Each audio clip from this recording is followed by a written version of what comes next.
Good day to you. Welcome back for another episode of Jetstreams and Rocket Dreams. I'm your host, I'm Tori from Overlook Horizon. We've got an exciting day today, another interesting topic. Today we're talking about Crew Dragon, but also the Hubble Space Telescope.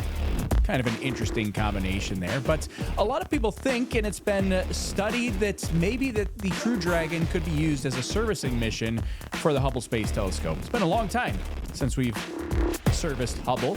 So do we think Crew Dragon could do it? What would be involved? What kind of limitations or problems might be involved with that? Let's get into that. We'll talk about that today in this episode of Jetstreams and Rocket Dreams. Let's go!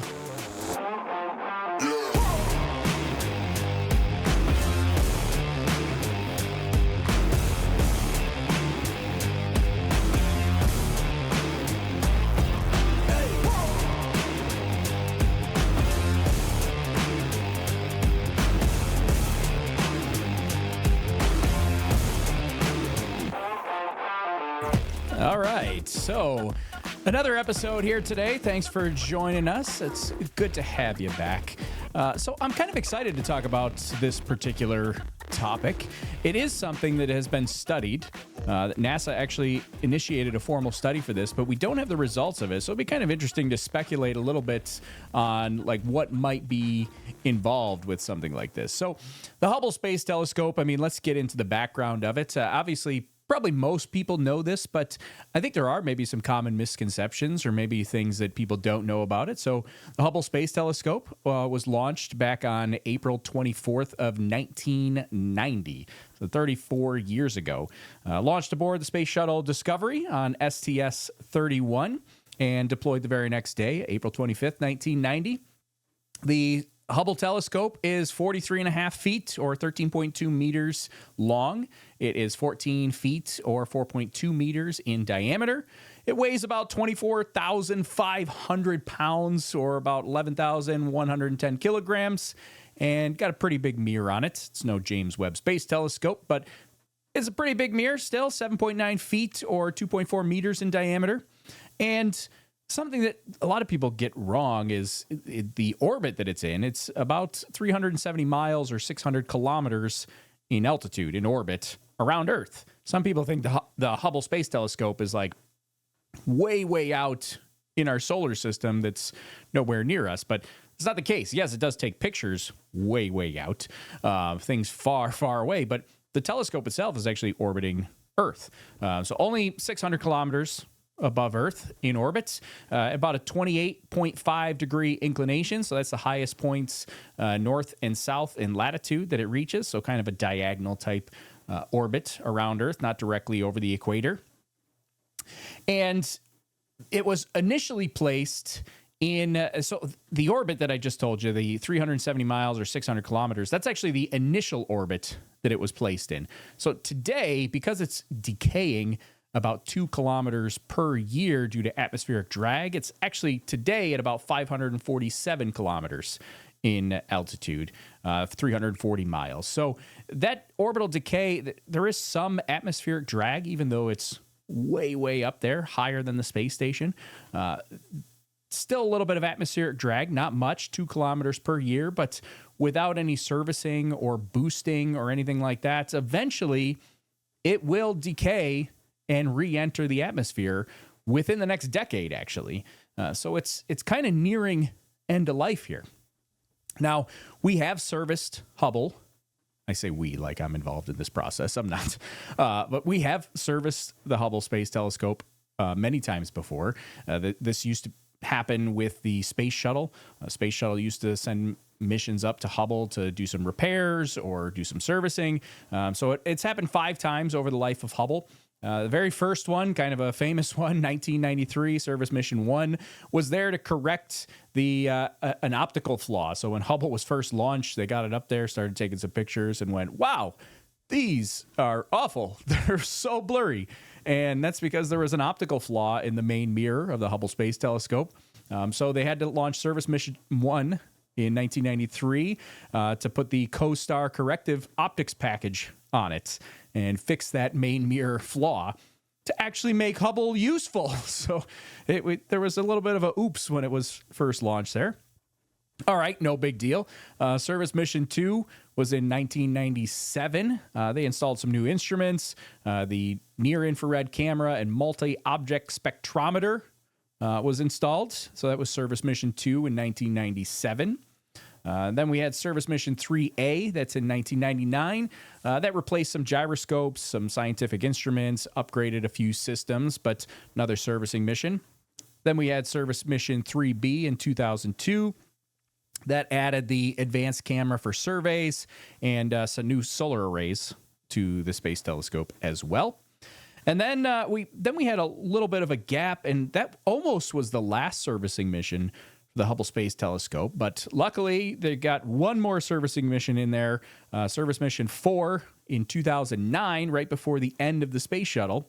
That installed wide field camera 3, cosmic origin spectrograph. It repaired some systems, and it also replaced some gyroscopes and batteries. And that was the last service mission that went to the Hubble Space Telescope that kind of propelled us and let Hubble survive the 15 years that it's been since the last servicing mission.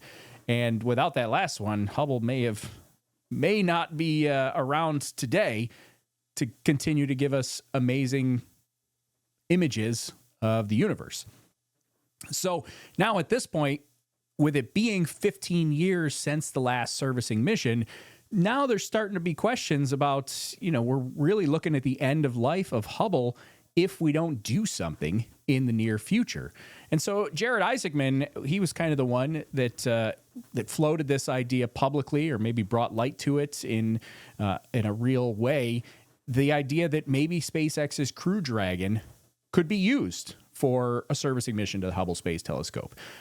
We used to do it with the space shuttle. Why couldn't we do it with Crew Dragon? Well, now, the first thing, as we got to the end of the space shuttle era, especially after the Columbia disaster with space shuttle, the thought of going back to Hubble really became a risk that people weren't willing to take anymore.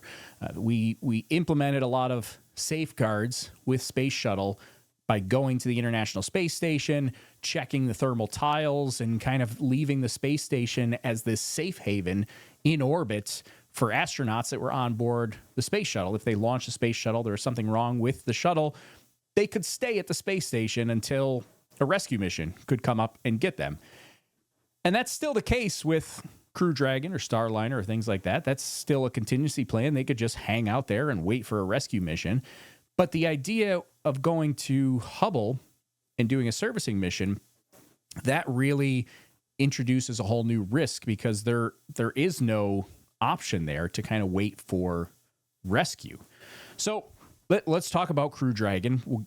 A lot of people probably know some of these things, but obviously SpaceX's Crew Dragon, first flown 2019, much newer vehicle. That was Demo 1.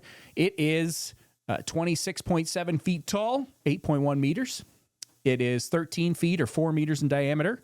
Launches on our friendly Falcon 9 rocket. Does have life support systems. It can support up to 7 astronauts. Typically, the crewed missions to the International Space Station, we're only seeing 4 astronauts, but it is designed to support up to 7. It has advanced environmental control and life support for 7 astronauts, but the crewed missions to the space station, there's 4 astronauts. They use the rest of the space for storage and cargo going up to the space station. It does dock autonomously using the new international docking adapter at the space station, and it's designed for reuse, so it can be reused. Right now, the general thinking is that it can be reused up to 5 times for crewed missions. So could this be used to service the Hubble Space Telescope? Now, Hubble orbits, we mentioned earlier, 547 kilometers after the decay. Originally put at 600 kilometers, it's now down to 547. The space station is at 420 kilometers. Also, space station's at an inclination of 51.6 degrees, where the Hubble's inclination is 28.5 degrees. So you got a big difference in orbital inclinations, which has a lot of effects on fuel usage and maneuvering, making it really difficult to make a visit to both places. So really you have to do one or the other, right? Hubble orbits at a significantly higher altitude than the space station. 127 kilometer difference, which means you need more energy, more delta V to get to Hubble's orbit. If you were to try to go for, if you were to try to start from the space station altitude, the space station is also at a higher inclination, at 51.6 degrees, which is a major difference in an orbital plane. So changing your inclination, let's say you were to go from the space station and try to go to Hubble, you would have to use a significant amount of delta V just to change inclinations to meet up with Hubble. So just to orient yourself in the same plane as Hubble, not to mention getting up to the same altitude as Hubble, just to orient yourself in the same plane, that alone would use a lot of fuel.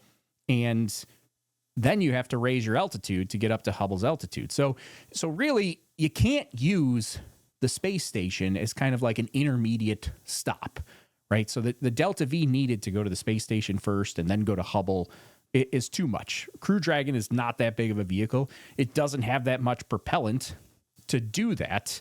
So that would be a very, very difficult thing to do. So likely we're kind of going directly to Hubble if we're going to do a servicing mission, right? It would just use too much fuel. It's also, some people kind of brush this off, but using the space station as like an intermediate stop, and all of this, we talk about it because of this idea of like the space station being a safe haven. Really, it can't be a safe haven because we can't really go there first. Not to mention, if we were to go there first, the thing that people brush off is that increases the risk of the mission. You have to dock with the space station, you have to undock with the space station, then you got to do maneuvers to change your inclination and increase your altitude, and then dock with the Hubble. All of those dockings and undockings, maybe even EVAs at Hubble. Maybe you got to have an EVA at the space station if you got to service something. Every time you're doing a maneuver or docking or undocking, like that is a risk. The risk level jumps up a notch. And it does seem like docking and undocking are kind of a routine thing these days, but it is still a risk. And that's why if you ever watch the Crew Dragon dock to the International Space Station, it is a slow and methodical process because it's risky, right? You get two objects going 17,000 miles an hour and you're trying to connect them together. That's a risky maneuver for both vehicles if something goes wrong. So every docking and undocking you add is increasing complexity and risk and things like that. So another reason why it kind of just rules out the idea of going to the space station first. So what that means is now we got to go to Hubble. It's a mission that we're going directly to Hubble to service the space telescope. So a couple things that we have to consider if Crew Dragon is going to go there. First of all, Crew Dragon can't dock with Hubble, right? Hubble was designed with a berthing port attachment that was meant to be attached with the space shuttle arm, so the space shuttle could grab onto it and berth the Hubble Space Telescope to the space shuttle. Crew Dragon obviously doesn't have a robotic arm, so Crew Dragon either has to bring a robotic arm, develop a robotic arm, or it's got to develop some sort of custom docking adapter, which it doesn't currently have, to dock with the Hubble, because you got to connect these two objects together in space so that you're not flailing around up there. So that's one thing that would have to be researched and developed to do a mission like this. But that could potentially add some cool features to Crew Dragon. If you were to be able to add a robotic arm to Crew Dragon, could that be a thing? Who knows? The other thing, so let's say we do develop, again, I say we like I'm on the SpaceX team. But let's say you do develop a way to dock to the Hubble Space Telescope. Now we've got to figure out how to EVA, do extravehicular activities at the Hubble Space Telescope. If we're going to do some sort of repairs, if we're going to go all the way there, we're probably going to want to replace gyroscopes or batteries or add some systems, repair some systems, things like that. And so you got to do an EVA. You got to leave the spacecraft. Now, as of now, Crew Dragon can't do that, but that is expected to change. The Polaris Dawn mission with Jared Isaacman, he is expected to do the first kind of private EVA with the Crew Dragon capsule. there are a lot of complexities with that. So first, you got to have an EVA suit. SpaceX recently did announce that they're developing an EVA suit for that Jared Isaacman mission, the Polaris Dawn mission. So those suits probably would resolve the issue of not having an EVA suit. The regular SpaceX suit is an internal vehicle suit, so it's an IVA suit. So you can't really use that to go servicing the Hubble Space Telescope. You need a proper EVA suit. So hopefully the SpaceX EVA suit would be sufficient, the one that they've already developed. Would they need some additional development? Because now not only are you doing an EVA where you're just kind of floating around, but now you're also doing a servicing mission and repairs, and you got drills or equipment and things like that. Maybe it has to be beefed up a little bit, but I imagine if they're developing an EVA suit, they've probably already thought of that kind of stuff. So we might have an EVA suit resolved for a Hubble servicing mission. We also have to figure out how to do an airlock. How do we depressurize the Crew Dragon capsule and get out of it? Again, something that Jared Isaacman is likely going to resolve on the Polaris Dawn mission. They may already have resolved it as part of their training, but you're going to have to depressurize the Crew Dragon to be able to open a hatch and get out. And then you got to close the hatch up and repressurize it when you're all done. Got to make sure you have a way to really seal it up so that you can repressurize. Also, where are you storing that atmosphere? Are you just venting it off into space, which doesn't really sound like a great idea? You got to maybe store it on board so that you can reuse it to repressurize. You could vent it off and then use a supplemental supply to repressurize. But then the downside there is that if it doesn't seal correctly and you got to depressurize and repressurize again or go through that 2 or 3 times, like you're running through a finite supply of supplemental air to repressurize. So it'd be great if you could just retain that when you're depressurizing and repressurizing. So you're just using the same air. You're not just using up a finite amount. So airlock management, that's a big thing that they're going to have to resolve. Hopefully Polaris Dawn will resolve that. And, the actual servicing of Hubble telescope, they should be able to lean on a lot of NASA experience. Obviously NASA's going to have to be involved in a project like this. So they'd be able to provide some experience and some knowledge from what they've done in the past to do those servicing missions. So the actual repair itself, that part I'm not especially worried about. But, they're going to need things that they don't normally bring on a Crew Dragon mission, right? They're going to need toolkits for servicing. They're going to have to train astronauts for servicing. They're going to have procedures and train SpaceX astronauts or maybe NASA astronauts that fly on this to do this sort of mission and make sure that they can access all the different parts of Hubble that have just been sitting there for 15 years doing nothing. And that could present a whole set of problems trying to access things, and maybe hinges or screws or bolts or things like that have degraded over time, but that's all continues. It doesn't matter what vehicles go in there, whether it's Crew Dragon or something else. That's something that you'd have to deal with either way. So the other thing that people have talked about, so now let's imagine we've made it to Hubble, we've docked, we figured out, we've got EVA suits, we know how to handle an airlock with Crew Dragon, we've done some servicing, we've patched it all up, Hubble's looking great, we're back in the vehicle. The other thing that we potentially want to do while we're there is boost Hubble's orbit. So we mentioned it's decaying at 2 kilometers per year. And if we really want to extend the longevity of Hubble, we need to boost its orbit. And to do that, we're going to have to use fuel for Crew Dragon. To raise Hubble's orbit, say by 10 kilometers, you're going to need a delta V of about 30 to 40 meters per second. 10 kilometers really doesn't extend the mission by much. I mean, we probably want a significant boost if we can do it. Significant boost of like 50 kilometers to get it back up to that 600. That now we're talking we need like 150 to 200 meters per second of delta V. Now, you could do performance-wise, you could do that with Crew Dragon's Draco thrusters. That's what would be used for the boost. That's what they use for on-orbit maneuvers or deorbiting and coming back to Earth. So use the Crew Dragon's Draco thrusters. But it is something that's complex, right? So you have to make sure that you're not going to damage not only Crew Dragon, but you're not going to damage the Hubble Space Telescope doing this.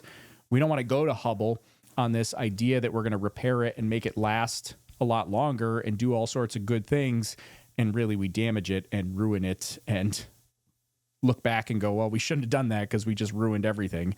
So that we don't want to do. So it is a complex mission. And so you've got to do a lot of pre-flight planning. It's still got a rendezvous and capture, which is a complicated thing. You got to do repair operations, that boost operations, and then obviously come back to Earth. But to do that boost, probably the big limitation for going to Hubble, and whether you're going to Hubble and coming back or going to Hubble and doing a boost, altitude boost, and then coming back, it's all really going to come down to fuel capacity. So the Crew Dragon, the Draco thrusters, got 16 Draco thrusters. They provide 400 newtons of thrust. It's got a total delta V capacity of somewhere in the neighborhood of about 340 meters per second if it has full fuel tanks. 340 meters per second. So for this mission that we're talking, this theoretical mission, going to Hubble, boosting it 50 kilometers and coming back home, you're going to need 350 to 500 meters per second just for the mission alone to rendezvous, dock, do the boost. Then we got to do a deorbit burn. That's going to take about 100 meters per second of delta V as well. So all total, this mission here, this theoretical mission, we're probably talking 300 meters per second for rendezvous and docking, 150 meters per second for the boost, 100 meters per second for the deorbit burn. So we're talking about 550 meters per second of delta V. And that leaves us short, right? Crew Dragon can only do 340 meters per second with full fuel tanks. So the big thing that we probably have to figure out if we're going to go to Hubble and do this sort of servicing mission is, how do we get some extra fuel? Do we add an extra, propulsion module to the Crew Dragon capsule, to the service module on the back, the trunk area on the back? Can we add a propulsion module to kind of supplement Crew Dragon's fuel? Maybe that could be done. Maybe as SpaceX is exploring and doing some of this on-orbit refueling with Starship, maybe we could refuel Crew Dragon. Maybe you get it up into orbit and then refuel it somehow to kind of top off the tanks before it makes that final push onto Hubble. At that point, now we're talking, if we're going to refuel it, maybe we could go to the space station. We're still starting to stretch it because we're going to use a lot of fuel, again, to raise our orbit and change our orbital inclination. But it gets closer to the realm of possibility. But again, that's a lot to go to the space station first, that you're going to waste a lot of fuel just to do that. So really just having an on-orbit refueling just while you're orbiting around in the same plane as Hubble, but maybe not quite there yet, that would probably be the best option. So that's really probably going to be the big limitation, is going to be fuel if we're going to go to Hubble and do a servicing mission. So, I mean, let's think about, like, what would a typical timeline be, or a typical mission duration be for this type of thing?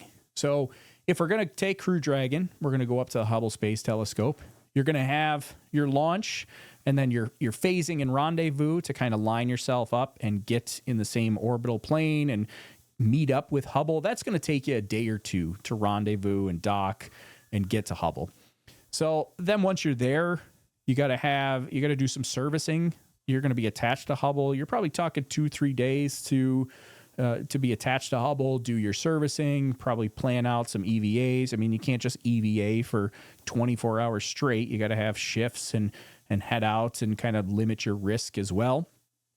Then if we're going to do a boost operation, that the boost itself probably only takes a couple hours, but probably plan a day for the boost operations, a day to come back to Earth. I mean, all said and done, you're probably talking about a mission timeline where astronauts are spending a total of 7 to 10 days inside the Crew Dragon capsule, which is a lot longer than they typically spend in the Crew Dragon. So typically it's just a few days and then they're in the space station. Little more room to spread out. So now we're talking 7 to 10 days in the small Crew Dragon capsule, which is not absurd. It's doable. I mean, Crew Dragon is really only designed to support the astronauts for about 7 days on a normal mission, but that could be extended. Like, you get extra supplies. The life support systems, we've got oxygen, we've got CO2 scrubbing, temperature control, we got waste management. Everybody always asks about the Crew Dragon toilet. Once you start to get into these extended operations, all of those things start to get a little more complicated, get added up, right? Everybody asks about the Crew Dragon toilet. Well, if you're up there for 10 days instead of 7 days, like, the Crew Dragon toilet's going to get a little more of a workout. So those are things that they'd also have to plan for to kind of extend that mission duration, right? You're going to need extra food. You're going to need extra water. You're going to need extra capacity for waste management. A lot of those things, it is designed to support 7 astronauts. So, maybe you do a lighter crew. You probably don't need 7 to go to the Hubble. You could probably leave it at the 3 or 4 astronauts that we have seen going to the space station. So that helps you kind of extend those resources a little bit as well. But the cool thing about this is, if they were able to do this and make this happen with a servicing mission, like, Hubble's lifespan could be extended by another 10 to 15 years. So right now we're looking at potentially Hubble re-entering Earth's atmosphere within the next decade, which would really be a shame, because, Hubble has been such an amazing utility for scientific discoveries and research and things like that. And we've really just scratched the surface with Hubble. We do have James Webb Space Telescope up there, but why just leave it to 1 when you could have 2? We got more bandwidth, and yeah, Hubble's not as powerful as James Webb, but it still serves a purpose and still useful even today. So if you could extend it, instead of, coming back in the next 10 years and seeing the end of Hubble, maybe it's 20, 25 years from now that Hubble can make it out and continue its research and discoveries and things like that. Imagine the things you can find in the extra 10 to 15 years. So that would be really kind of awesome. And then the big question really is going to come down to cost. Like, what's it going to cost to do all this, right? We talked about all the extra research, and you got to build either a robotic arm or a docking adapter. Plus, you need the extra fuel, and you're developing EVA suits and all this sort of stuff, and it all has a cost to it. And everything is driven by money. We know everything is surrounded by money. So what's it going to cost to do all of this? And the other thing you do have to consider is what's a new telescope cost, right? James Webb Space Telescope costs like $10 billion. So, if you could go do a Hubble servicing mission for, millions of dollars, tens of millions of dollars, maybe $100 million, you're still saving a ton of money by not having to build a whole nother telescope to replace Hubble. So that's really the big thing. But then you do have to question, Hubble is launched in 1990. So it is 34-year-old technology. If we extend it out, it's going to make it another 10 years as is. That brings us to 45-year-old technology. We want to extend it out another 10 to 15 years beyond that. So at the end of its life, it'll be 60-year-old technology if we were to do all this. Like, do we want to spend hundreds of millions of dollars to service and continue a piece of equipment that's going to be 60 years old at the end of its lifespan? I don't know. That's the big question. I would love to see it. I would love to see it happen. You got to work out that cost and see if, it'd be nice if NASA can contribute. But I believe NASA said that they're not interested in contributing to research or development into a servicing mission. They might help fund the servicing mission when it happens, but they don't want to investigate, and they don't want to fund a research program into development of a servicing mission, if that makes sense. So, and then the other thing that we have to see, this is where SpaceX could potentially help the conversation is, towards the end of the space shuttle era, the risk appetite for going to Hubble was very, very low, especially after the Columbia disaster. So people really didn't want to put astronauts at risk just to service this hunk of metal that's orbiting around Earth. Like, it just didn't seem worth it to the general public. And so will we have the risk appetite to do this sort of thing? And this is where, SpaceX and private commercial astronauts could help out with that, right? Their private companies have a lot more leeway to take on more risk than a public entity like NASA does. They got to answer to the general public. They got to answer to Congress. A private company like SpaceX, probably has to answer to the public a little bit, but not nearly as much. They have a lot more wiggle room. So, they're still going to need extensive training. They're going to have to do simulations. They're going to have redundancy plans and make sure that things are reliable. And they're still going to want to look back at those historical missions, the servicing missions that they did before to kind of sort it out and see if they can make this happen. So I think, in the end, a servicing mission to the Hubble Space Telescope, to me, obviously I'm not the one that's evaluating the cost or doing the actual calculations, but to my untrained third party, just kind of looking at it, big picture sort of mentality, like it seems very feasible, right? We do have to sort out, probably a big thing is fuel constraints. We got to sort that out, because right now I don't think Crew Dragon can do it just as is. But it seems like a small thing to resolve to make the mission happen. Like it seems to me, I don't work on Crew Dragon, I don't develop these systems, but it seems to me that there's got to be a way that we can just get a little bit of extra fuel on board. Do we refuel it? Do we bring up an extra propulsion module of some sorts? Like that seems so feasible to me.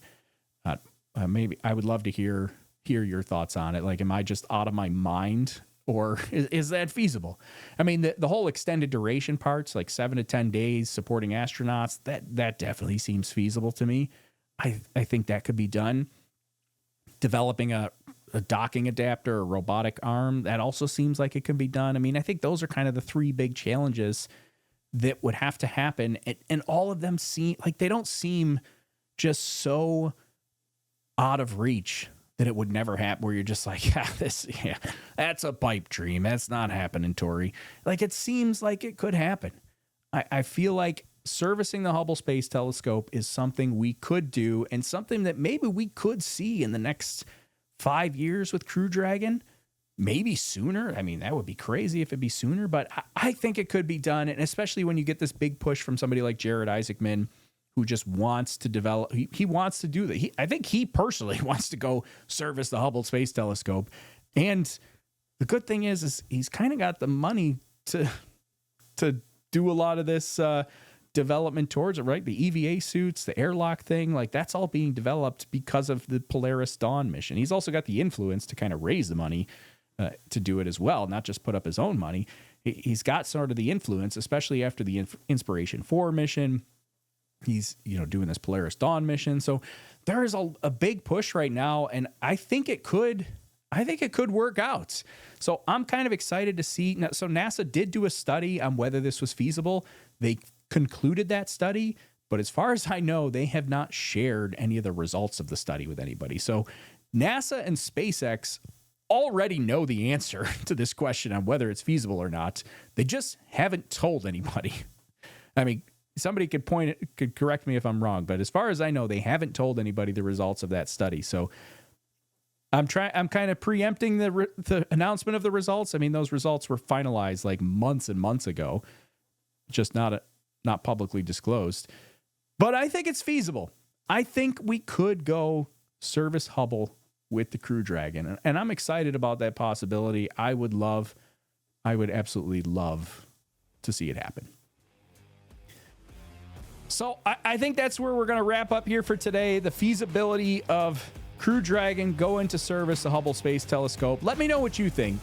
Comment here on the podcast, or maybe if you're watching it on YouTube, comment down below. And let me know what you think. Do you think we could service the Hubble Space Telescope with the Crew Dragon capsule? Did I miss anything? Are there other complications that I'm not thinking of? Let me know. Let me know if you'd like to see this, if you think the cost is worth it. Is it too risky? I'm really curious to hear what people's thoughts are and whether I'm out of my mind or not.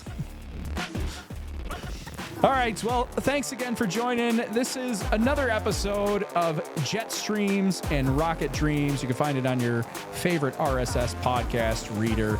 I'm excited to continue this, and there will be more episodes, but I appreciate you joining me today for this quick conversation.